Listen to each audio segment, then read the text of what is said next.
ASP and Bridge USA. I want to welcome all the young people joining the stream, the thousands of students that have come across the country to listen to Congressman Jim Himes and Congressman Adam Kinzinger. And the conversation is going to be moderated by the co-founders of The Starting Point, Mark Casson and Chris Evans. My name is Manu Meal. I'm the CEO of Bridge USA. I'm a recent graduate. Definitely you'll get to them shortly, so I'm going to wrap up real quick because who wants to listen to a recent student? But I do want to tell you one thing, and that's that Bridge USA is about creating a student-led movement to elevate politics of empathy, to aspire for a better future and empower young people. And I just want to say that this event is for you. It's for us. It's for young people. It's to give the leaders of tomorrow a seat at the table today.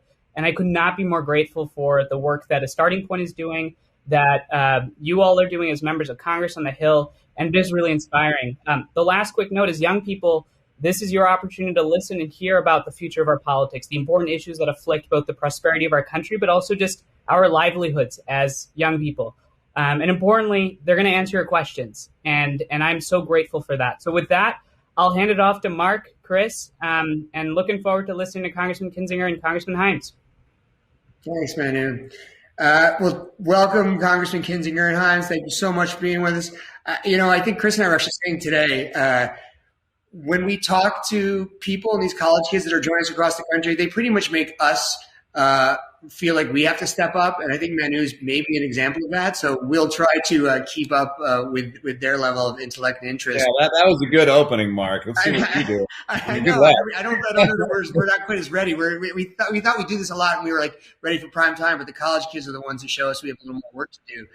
Before we bring them in, we wanted to talk a little bit about, we're excited to have this open and honest dialogue about the state of things in the country right now, specifically a little bit around polarization. And before we brought their questions in, we want to talk to you guys a little bit about polarization in the country and in politics right now. Congressman Kinzinger, we recently spoke to you about the attack on the Capitol Hill on January 6th. It's now been about 2 months since that day, and the White House has transitioned from Trump to President Biden. What residual effects do you see left over from January 6th? And how has the atmosphere changed to deal with bipartisan rhetoric versus working across the aisle in a productive manner? Well, look, it's good to be with you all. Jim, great to see you. And, look, it's obviously that was a really bad day. There was a lot leading up to it, which we could probably spend an hour on. But how has it changed since then? I think, look, obviously there's some real tension right now between both sides. And this is something that, a year ago, if you'd asked me, do Republicans and Democrats get along behind the scenes? I'd say, yeah, we actually, it's just when the cameras come on, we just kind of perform. But the reality is lately it's gotten worse.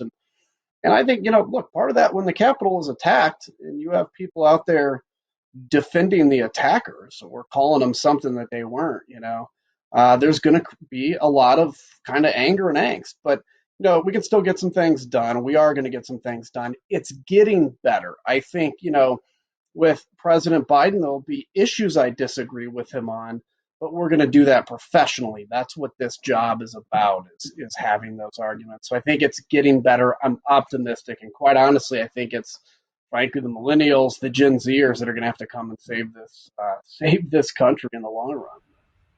Congressman Himes, what do you think about that? Yeah, I agree with Adam. January 6th was a very, very tough day. And I got to compliment Adam's courage. It's not easy to stand against the tide and to, call things like you see them and to just say this is not right. And let's set aside whatever loyalties we have. That is really, really hard to do. So I'm a big admirer of Adam Kinzinger. And yeah, it is a little different. I would agree with Adam. If you'd asked me this a year ago, I would have said exactly that, which is the majority of members get along just fine when the cameras are off. I think we may be at a minority of members just because there's still a lot of suspicion and anger and a lot of Democrats saying, wait, why should I work with these guys who, and obviously there were gradations on the other side of the aisle, but why would I work with a guy who, was willing to sort of overthrow the Constitution? So it's tough, but I like Adam, I would strike an optimistic note. Certainly, looking backwards, look, the country has a lot of thinking to do, and it's not just about Donald Trump, right? It's also about the people who follow Donald Trump. And let me raise my hand here because my party is complicit too. all of those people who helped make a Donald Trump possible. And by Donald Trump, I don't want to focus him as a person, but somebody who basically says, we're not going to respect the law, we're not going to be decent to each other, that kind of ethic. But nonetheless, look, the democracy held. The democracy held. And Adam and I were both there on January 6th when it came probably as close as it did to not holding. But this idea that we were going to devolve into a national civil war, that there was going to be widespread violence everywhere, that we were going to be under a dictatorship. Look at the challenge, the courts, the media, public activism. The democracy held, and that makes me feel pretty good. Good answer. I would love to agree. There was a Rasmussen poll last June, and it said that 1/3 of the country thought that a civil war was likely within 5 years. Likely. Now, what do you, starting with Congressman Himes, what do you think that says about the state of politics in this country, and what can Congress do to improve civil discourse? Yeah, I think civil war is a little overblown. I mean, we had one of those, right, in 1860, and at the time, states had their own armies, and you had slavery, which sort of was. I think that may be a little bit overblown, but there's also no question that we're. I think probably as polarized as we have been since the Civil War. It's hard, if you look back into the 1960s and 1970s, the country was badly torn over Vietnam, badly torn over civil rights. But there's no doubt that we're very polarized. And there's a lot of structural reasons for that. Both parties, because of the primary system, because of who gets on TV, you get on TV by being outrageous, by throwing bombs, by being the crazy guy, the big headlines, the big block letters. That's how you get on TV. And it turns out guys like me and Adam and our colleagues, we kind of like to get on TV. So my point is there's a whole bunch of structural stuff that pushes us towards polarization. But look, I think it's up to us to step back and, quite frankly, to do things like what Adam is doing, what I try to do in my very purple district, and just say, look, folks, the argument is a great argument, right? We are strong because we have two parties with different visions. And so long as we come together to compromise and negotiate and deal, these things compromise. Nobody ever got celebrated for compromising, but that's how you get things done. So long as that's the ethic, and that involves a certain amount of humility, that involves a certain amount of reaching out to everybody, including those folks that disagree with you, and assuming that sometimes you're going to be wrong. That's where we have to go, because that's what we've left behind. Sure. Yeah, look, I would just say I agree with everything. I'd point out a couple of other points too. So first off, as Jim said, the democracy held. I deal with kind of fledgling democracies in other countries as a member of the Foreign Affairs Committee. And one of the points I made recently is that, democracies aren't defined by their bad days. They're defined by how they recover from them. And if you look at American history, almost every 50 years on the clock, there's real social upheaval. We're in the middle of that right now. But the difference here is the vast amount of information. And so that's where it's incumbent on, leaders, yes, but it's also incumbent on people when they get their news to make sure they're reading the right news. I read a fake story today that I just tweeted that somebody had sent me as a real story, and I'm like, misinformation. The misinformation story's gotten a bajillion retweets. Mine's gotten maybe 100, right? So, and the other thing is I think both parties have to come to grips with the fundraising issue. We do need real financial campaign finance reform here. And we have learned, we being politicians generically, fear is the most compelling emotion, right? Fear will make you do anything. And we have fundraised off of fear. If you send out an email that says, please give me money so I can, make the roads better or your life better, you'll raise a little money. If I send out an email that says, if you don't send me $5 or $10, Nancy Pelosi is going to destroy your family, I'll raise a lot more. And we have learned that, and we have fed a steady diet of fear. And so, by the way, just quickly, if people go to countryfirst.com, 1st.com, I have a video on there about fear that I would encourage you to take a look at. I'm definitely going to go watch it. Absolutely. And honestly, I think for Chris, we couldn't agree with you more, and couldn't agree more. Yeah, and not to go too much off script, but it's been interesting to see people respond and how many people have talked to us about a need to express themselves and utilize their time in a way where they can feel that they're, you guys only have so much time. You're busy. You have laws to pass. You have families you have to get back and forth to. And so to be able to communicate in a way that's going to be worth your time without just going to the lowest common denominator is a challenging thing. And it's guys like you that really help force a muscle to encourage others to do the same. And so we appreciate it. It's great. Along those lines, so more young Americans voted in 2020 than ever before, with over 53% turnout among Gen Z and millennials. So Congressman Kinzinger, to you first. In your opinion, what do you think drove that high youth turnout, and how will the elected leaders continue to include young people's input in the legislative process? So obviously, I think that number is really great. I think part of what drove it is just this realization that government impacts you, not just in your wallet, but every day. We focus a lot on the federal government lately. And I think there was a lot of people that turned out to vote against Donald Trump. There were probably some that turned out to vote for him because they're, around people that didn't like him. And so I think the turnout is fantastic. I think the involvement is fantastic. I don't know Jim's story, but I know that when I was 6 years old, I started paying attention to politics, which is a little weird, right? But it's a natural interest, and I voted the first second I could. That's what we need. I think we need people that are involved, that are engaged from the level of knowing that they can make a difference because they can. And this is why I'm optimistic for the next generation. So, there's always this perception that, and it's like this in politics, as Jim will tell you, when we give an interview, whether it's on TV or in the newspaper or something, we have learned basically through kind of, training by fire that you give everything in about a 5-second soundbite or it gets lost. And so our perception is to think that people don't have an attention span. They really do. If you look at apps like Clubhouse, right? And if you look at the fact that podcasts are growing, you look at what we're doing right now, a long conversation about this stuff and things like TED Talks, people are hungry for information. And so I think for us to continue to encourage that is just have an optimistic view of the next generation and bring them into this discussion. I'll just say quickly on my party. I'm a conservative, but if you ask most people what is a conservative, it's probably filled with a bunch of negative connotations, and that's something that we deserve. I just believe it's a kid born in the inner city having the same opportunity as a kid born in the wealthiest suburb. And all this other stuff is what we can debate to get to that end state. But that's the kind of stuff I think just having those intellectual debates will save this place. Well Congressman Himes? Yeah, it was remarkable to see young people turn out. We saw that back in 2008 when Barack Obama was running for president. I think he represented a different generation. He's still a lot younger than the current president and the last president.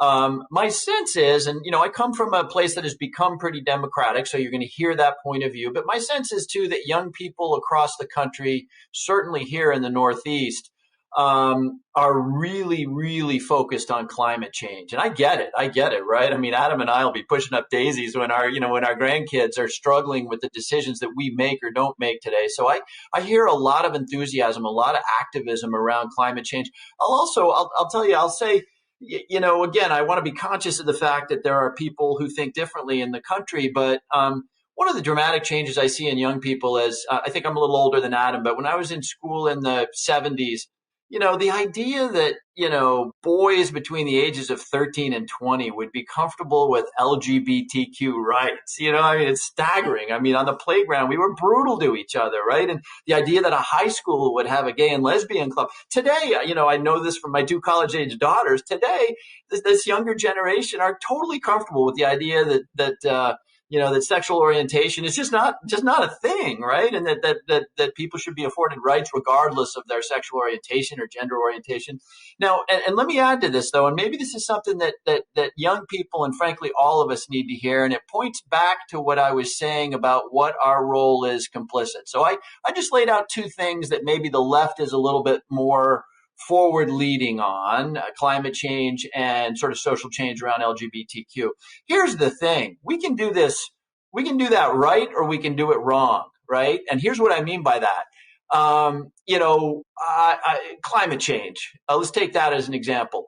Okay. And I have activists in my office all the time. You need to move off of carbon-based energy tomorrow. And I say, okay, look, that's the objective here. It ain't going to happen tomorrow. But by the way, we also need to, because we care about our fellow countrymen, we need to think about states where entire counties and towns rely on coal mining. You can't just say, sorry, you're out of luck. The state of Wyoming, a lot of the state of Wyoming is extractive industries. The state of Florida, every bit of electricity that people use to charge their iPhones in Miami comes from burning stuff, right? So the point I'm trying to make here is that I think it's wonderful that young people are fired up about issues that are maybe on the progressive side. We just need to do it right and take into account that other people have feelings too. This was years ago, I bumped into an elderly Catholic veteran in Stamford. And he was genuinely perplexed. He was late 80s, genuinely perplexed by the idea that two women would get married, right? He wasn't a bad guy. He was just not quite as far along the journey that a lot of young people are. And so the reason I'm giving this little soapbox speech right now is that I think it's incumbent on us to be progressive and forward looking, but to be kind and thoughtful and gentle with people that don't necessarily agree with us, because I think that's critical to making progress. Well said. Let's hear from the students directly. Let's get the first question going in from Kyla from Butler University, and her question is about improving civics education in U.S. schools. Generation Z has grown up during a time of extreme polarization in U.S. politics. What are your strategies to decrease polarization, and how can you engage Gen Z through civics education to achieve this goal? Well, look, I'll answer that first. I think she's absolutely right. Thank you for your question. I think a couple of things needs to happen. First off, we have to recognize as leaders that, we expect the next generation to be able to come and kind of change the polarization without showing them the example of how to do that.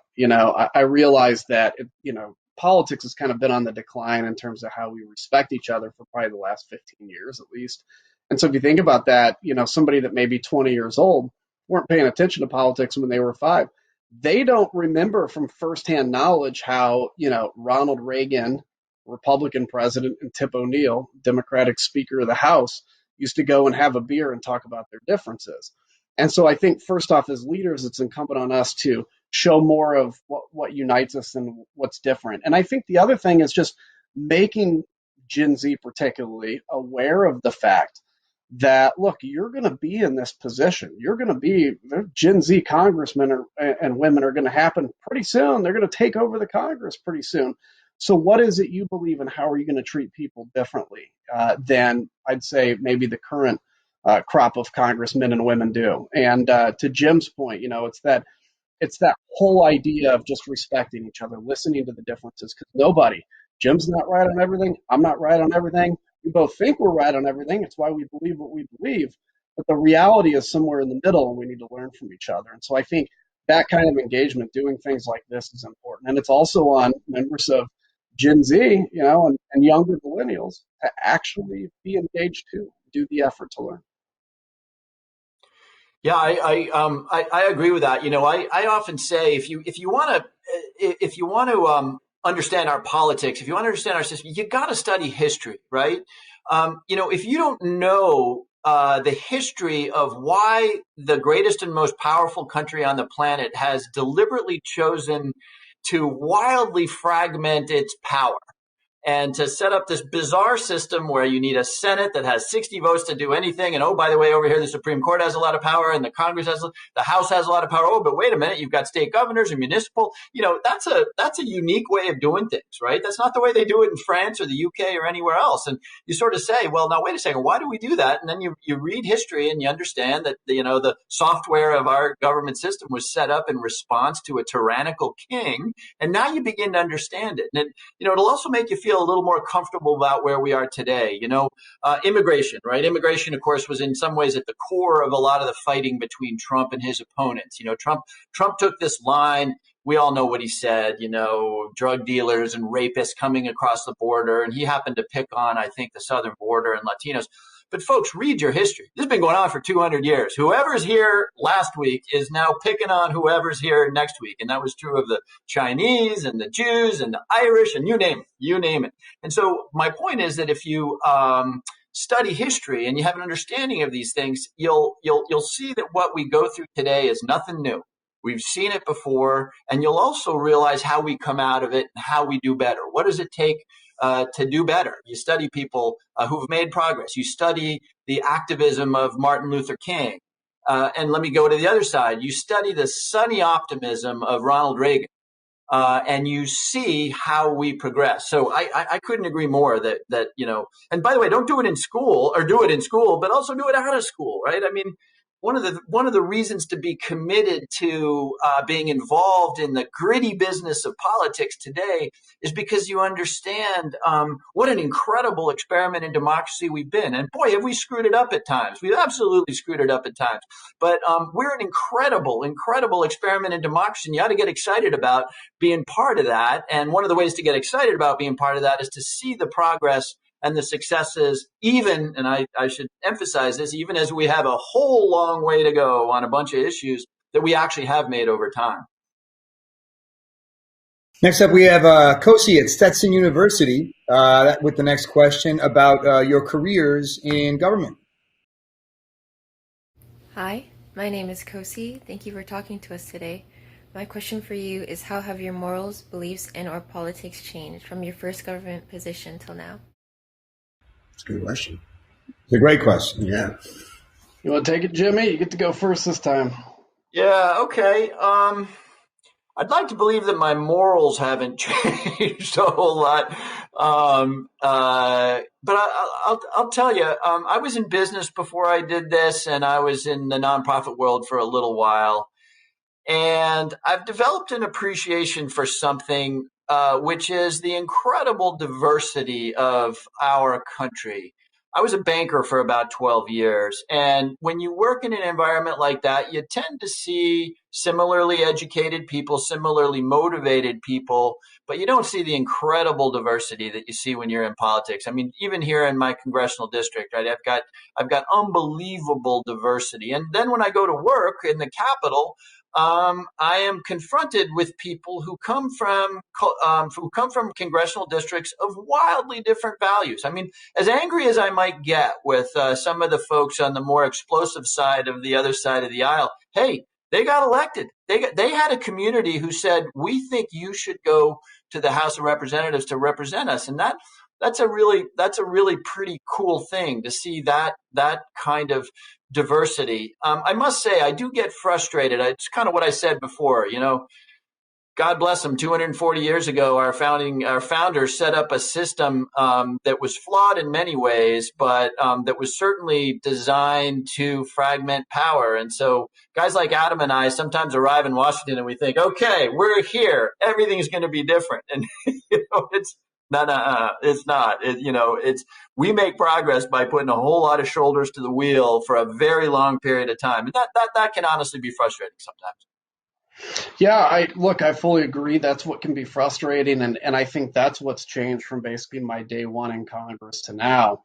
I've been in 11 years now. Prior to that, I still serve as a military pilot, but I was full time in the Air Force. But what's changed is when you go to DC, we see it all the time, by the way. All the freshmen come to DC, and then they're like the ones that are, out there yelling and screaming and talking at every conference meeting. Conferences when we're just together with other members of the party. And eventually they kind of realize that all of us, give the same speeches too. We're all politicians, right? But we all have our core beliefs. And so I think you definitely pivot to realizing that it is a longer term effort. You yourself, there are some people that can change the world in Congress, but for the most part, we're all part of a team or an effort or a discussion that in and of itself, by it happening, is changing the world, because we're doing what a lot of other countries would be desperate to be able to do, pick their own leaders and things like that. And also, there, of course, are issues you kind of change over time. Recently I just voted for universal background checks on guns, and I'm very pro Second Amendment. But as I thought about that over the last year, I came to the realization that You have to have a background check when you purchase a gun at a gun dealer. You should have to have a background check when you purchase a gun from anywhere. Things like being 21 now to buy a gun. So those are little changes that you have that's, I call it wisdom, call it experience, call it discussion with other people. But I think the best thing for a member of Congress or the city council or anybody in your own life is to be willing to change what you believe and understand that that is the process of growing up and maturing, and it doesn't show weakness at all. That's great. Thank you so much. Great answers. Great answers. So next up is Parker from UC Berkeley with a question on mental health reforms. What legislation can we pass to more effectively deal with mental health crises in this country? Well, it's a very good question, and I think mental health is obviously very complicated, getting a lot of attention, both from the wars we've been in, and now, of course, with COVID, you've seen an acceleration of it. A lot of the times in a really bad thing. So if you think of like World War II, we had a lot of medical advancements in it. If you think of the post 9/11 generation, which I'm part of, and the advancements in things like understanding how the brain works and PTSD, I think this, including COVID, is going to be another leap yet in understanding mental health issues. And so from a perspective of government, Jim and I may disagree slightly here. I don't believe that the government should just spend and spend and spend without any forced outcomes. I want to see an outcome. So I think spend more money, certainly where we need to, but make sure that that money that's being spent is actually coming to be used in the right way and actually help people. Here's one of my passions lately as a veteran myself. So I think a lot of the times when people come back from war, first off, people pet them, and they think they're very gentle creatures, and we have to, kind of tap dance around them. That's not true. People that come back from war are pretty tough people, and we need to recognize and appreciate that. They're willing to do what most people aren't. Yes, they need mental health help, but what they also need is a purpose in that as well. And so I think one of the area where a lot of depression comes from, for me, it's been 12 years since I've been to Iraq, but I think about Iraq almost every day. I miss it, which sounds weird for people that have never been to war to hear. I don't miss the war. I don't really actually miss the heat, but I miss hanging out with the guys I flew with, right? We had a real tight mission. It's that kind of sense of purpose. And when you come back from that and you're kind of thrown into society and you're just like looking around for a point, right? And it's tough to achieve the feeling you achieved at war. I think that's where we need to pivot in Congress and everywhere, is to remind people that just because they fought in a war and did this, quite honestly, dangerous, amazing, whatever your perspective is thing to defend this country, their life's not over and their greatest purpose is yet to come. So I think that's where we should pivot to also.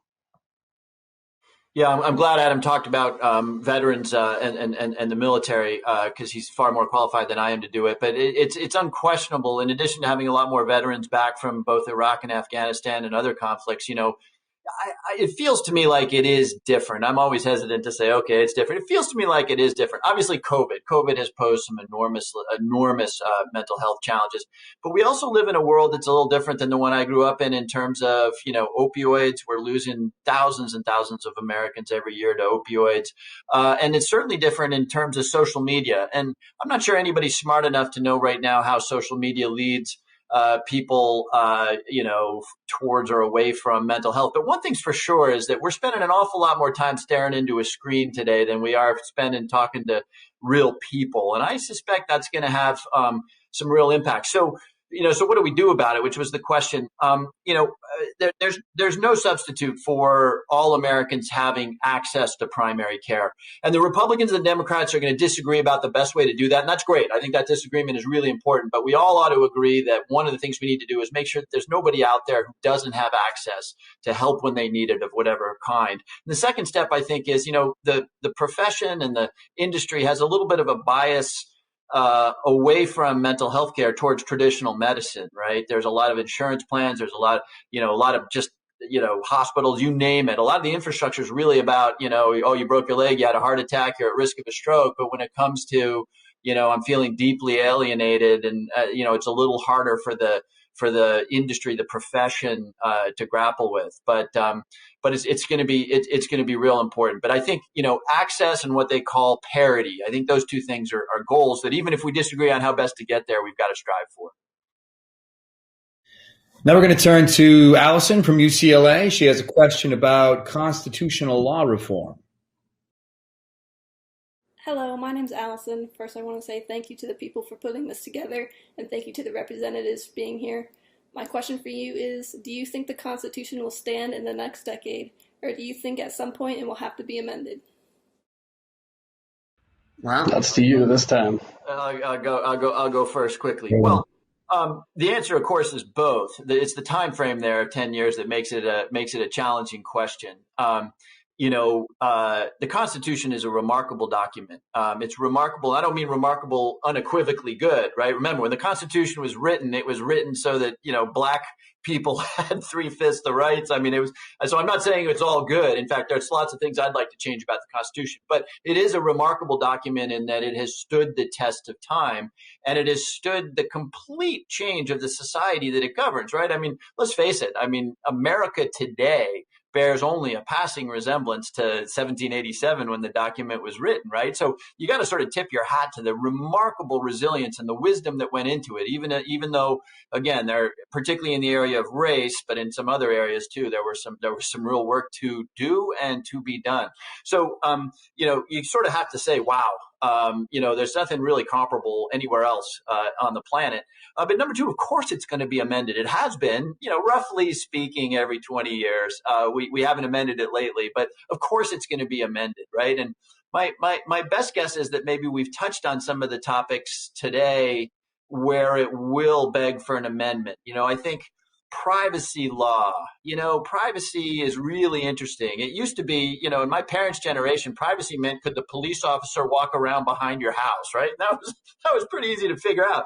I mean, today, everything we do, including the conversations we're having here and the texts and the emails that we send each other, theoretically, that's all reviewable by companies, by the government. And so I think we're going to probably see some constitutional reform in our lifetime on the issue of privacy, maybe on the issue of our democracy, maybe money in the system, as Adam referred to earlier. But it's a certainty that it will be amended. I'm not sure it's going to be 10 years, but it will be amended.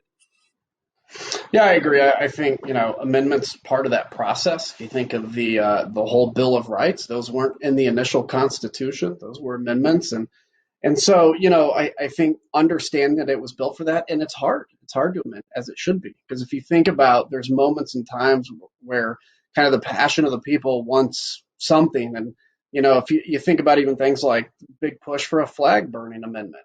By the way, don't ever burn the flag in my presence. I may punch you in the face, but I also don't believe you should necessarily be thrown into jail for it, because that is a protected speech. So you think about kind of those moments where there's passion about that.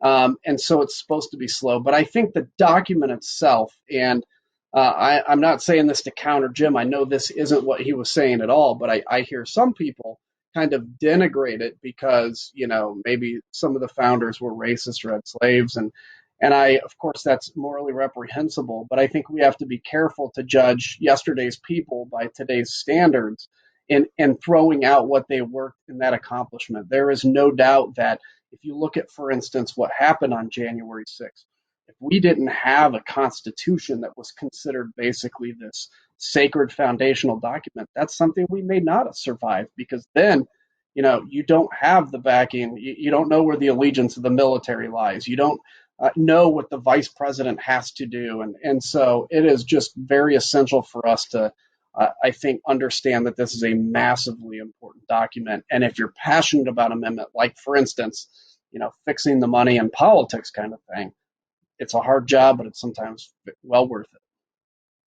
Adam, I will never burn a flag in your presence because I don't want you to punch me in the face. But I can only imagine what Captain America would do to you. That's great. Well, our next question comes from Zuby at the University of Maine, Fort Kent, on police reform. Good evening. My question is, how will you work to protect minority groups from police brutality and hate crimes? Is it my turn first this time? Look, it's a great question. And I think, what happened over the summer, what I wish it could do is give people just really the comfort to talk about these issues. Right now, I think there's a hesitancy everywhere to have a deep discussion on race. For somebody like me, I need to hear what what a black person feels when they feel targeted by the police. I also think people need to hear from those that say, we feel discriminated against because we're being blamed for things that we didn't do. And I think if you can have a conversation with each other, you come to a real understanding that we're all people. We all have souls. We all have, the best intentions. We want to be safe and raise our family. And so when it comes to police reform, I think there are certainly some things that need to happen, like better training. I think when you talk about things like the use of force, now, obviously these police officers, generally when they have to use force, it's a decision that's made in a half second. As somebody that knows combat, and I know how the body reacts to it, and I know the different things that happen in your brain, the more repetition you get to practice with when to use force and when not to, the better you are at making a split-second judgment. And so I think there's a lot of reforms we can do. Where I get nervous is when we go into things like qualified immunity. Qualified immunity basically says if an officer does something, they can be sued now personally. And what I worry about in the long run, it reads good on paper. What I worry about in the long run with stuff like that is you're not going to be able to recruit the best police officers because folks are going to say, man, I don't want to go out there and make a mistake or be charged with something I didn't do and lose my entire livelihood. And now you're recruiting from people that maybe want the job because they want the badge and the power versus wanting to go out and help their society. But I think the key to all of this, though, is we have to, in this country, understand that I think to get past, I even get uncomfortable talking about it here, getting past our discomfort and talking about race, because all that does is makes us put up fronts and blinders and not talk about our real feelings. And I think that is the key to healing. Yeah, Zuby, it's a great question. And let me throw a few other things into the mix there. One thing that Congress isn't going to have a lot to do with, but that at the local and state level we can do. We need to make sure that police forces reflect the communities that they police. Meaning, we need to work harder to get African Americans and other communities of color actually recruited into and promoted within those organizations. That's one of the best things you can do to make sure that an organization is respectful of different races, different ethnicities, that kind of thing. It's real clear too that we need better training, and I say that just because I read in the last couple of days, Los Angeles just issued a big report. New York just issued a big report. It's very clear that that the police, and frankly, Adam and I saw this on January 6th. Thank God it didn't lead to sort of racial violence, but it's very clear that probably across the board, our police forces need more training in things like crowd control. I was at a bunch of the protests after the George Floyd nightmare of last summer, and I got to tell you, the atmosphere at some of them, thank God, the ones I went to were all peaceful, but it was a little electric, and I could sense the anxiety of the police. And it's real clear that we have a lot of work to do, both in recruiting and in training. And then, yeah, Adam's right. It's hard. It's really hard, but we need to have a much more constructive, open, and forgiving conversation on race in this country. I've been thinking for years now about Black Lives Matter, those words, right? Because I represent a lot of African Americans. I've had hours and hours in conversations about that. And what you discover is that Black Lives Matter is not a simple statement, just that my life matters. It is that, but first of all, it's not saying other people's lives don't matter. So when you go back and you say, oh yeah, but all lives matter, you're not really engaging with what I think is the essence of the racial message in Black Lives Matter. As I've come to understand it, and from conversation after conversation, Black Lives Matter it's a bunch of words that are asking society to recognize that the experience in the aggregate over time of Black Americans has been really tough. And it's been tough in terms of access to schools. It's been tough in terms of police brutality. It's been tough.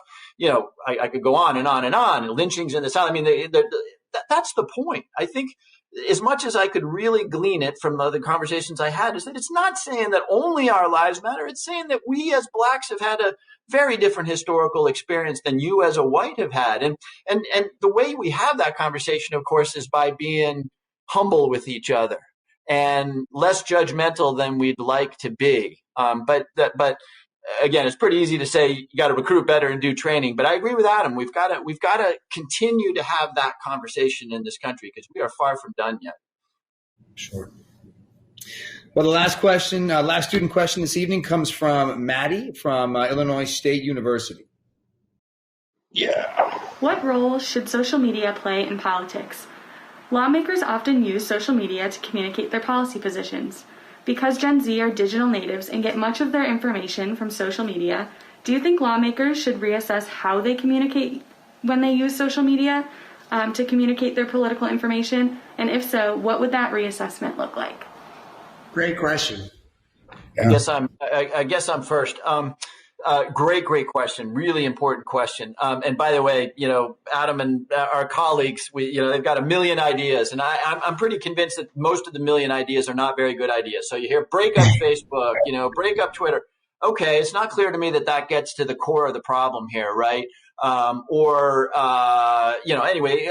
Do away with Section 230. I do think that we probably have a lot of thinking to do about privacy. I referred to this early. We're in this wild west of privacy where, if you're worried that the NSA or the police know a lot about you, you're worried about the wrong people, right? It's the data companies, the platforms, and the ISPs that really know everything there is to know about you. But I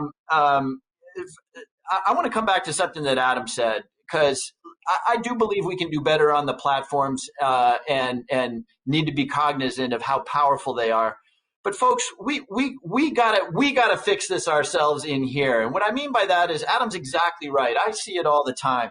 Do this or oppose this person, or your country is gone, or we're all going to be in hell. It makes my head explode because, first of all, it's just not true, right? If we went through the Trump administration, by the way, we went through a Trump administration with a Republican Senate and a Republican House.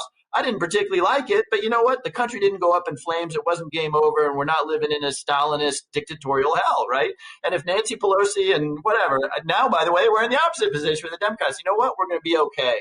So the last thing I would say is what really matters is how you absorb what you see on social media. And I'm glad this is the last thing I'm going to say because this is really so important.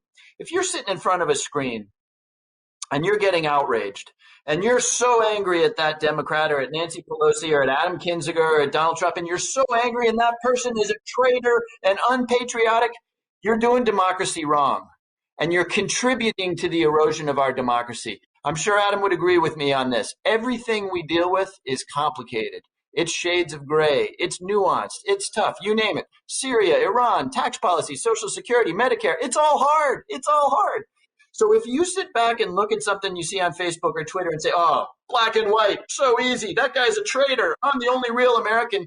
You are contributing to the erosion of our democracy. So I humbly ask that you celebrate the privilege you have of being an American citizen by understanding that nobody is always right. That in fact, more people, that things are tough and complicated. And if you're thinking tribally and if you're consumed with hatred and anger and emotion, not only are you not doing democracy right, but you're probably being manipulated by somebody. It may be a corporation, it may be a politician, it may be the Russians. But you need to think hard about how you feel about and how you think about the information that you absorb, because our democracy depends on it. Yeah, I'd encourage everybody to watch Social Dilemma if you haven't yet on Netflix. Talks about, basically gives you a roadmap to defend against being radicalized on it. I think social media can be a great platform for getting information out, can be a really dangerous platform for turning people. And I just think, it will continue to be important. And so people just have to use a little personal responsibility. The only person that owns your brain is you. And you have to determine what you let in and what you let out of that. And the last thing I'll say is Illinois State University, baby. Go Redbirds. Guys, this has been fantastic. We really appreciate it. Not a lot of people are willing to come on and spend this much time to have a free-form conversation on a bunch of different issues. And I'll hand it back off to Manu to close it out. But I do want to ask you one quick thing, because we covered so much. If you could change one thing, as we want to leave here on a hopeful note, we have a bunch of young people out today, one thing to help bring up the productivity, to help incentivize you all to do what you're doing today and disagree, because you guys disagree on a lot of issues, but you're here to talk about how you can move your people forward. What would the one thing be you guys would request to change? Very quickly, 30 seconds. All I'd change is the incentive structure to get elected. I would change kind of how we do primaries so that people, instead of focusing on, winning the most radical elements of their party, they actually focus on winning the district and doing the right thing. Jim? I would do that too. I would replace the primary system with something that put more emphasis on the center of gravity of American voters. I would eliminate the Electoral College, and then I would just urge young people and everybody, frankly, reward politicians who are moderate, thoughtful, humble, and who listen. Because right now, that's not who's getting rewarded. Man, I'll give it to you. Well said. Well said. Thank you, gentlemen. You guys are great. You both speak and carry yourself as leaders. I'm glad you guys are in Congress. Yeah. Thank you. Thank you. I just want to say quickly, Mark, Chris, Congressman Kinzinger, Congressman Jim Himes, as a young person, I am so grateful. This stuff matters. I dropped everything, 6 months ago, my friends and I, to do this full time, to help heal our democracy full time. And I'm telling you, you all do this a lot. You all get on TV. You guys talk to folks. Every bit matters because I'm listening to it for the first time. And I just want to say one other thanks, and that's to the people watching, the young people. One thing that the members of Congress said at the event that I took really carefully is get past your discomfort. And I know it's tough. I live on college campuses. I see young people all the time. It is a hopeless time sometimes where we feel apathetic sometimes. We don't want to get out of bed. COVID's making us stay on Netflix. But there's nothing we could be doing more important because the fundamental unit of democracy is people. We are the ones that move things forward, and we have to be better. And that's what we're doing at Bridge. So last point, for you that's watching, you're thinking about, what do I do next? There's a lot you can do next because the action is what matters. We listened, but now we have to get out there and get active. And we have to pay a debt of gratitude to the folks that have spent so much time at this event. There's a whole series of campus conversations through the month of April, partnered with ASP and Bridge USA, where we're getting young people like us and getting them to talk to members of Congress like Congressman Himes and Kinzinger. And that's your opportunity to take a seat at the table today. It matters. The second thing, if you're a young person and you're thinking about how I can get involved and you see a menu of two options, the college Democrats and the college Republicans, well, there's a new way. And it's called Bridge USA. And it's not as big, it's not as flashy, but it does have one thing, and that's that it gets people excited and thinking about politics in a more empathetic and constructive way, and we can do that at a more important time. And lastly, just do something. For a second, do something. Right now, you can take an action right now. If Bridge doesn't appeal to you, ASP doesn't appeal to you, go write a tweet that's constructive. So thank you so much, y'all, and thank you to everyone that's tuned in and watching. Thank you, man.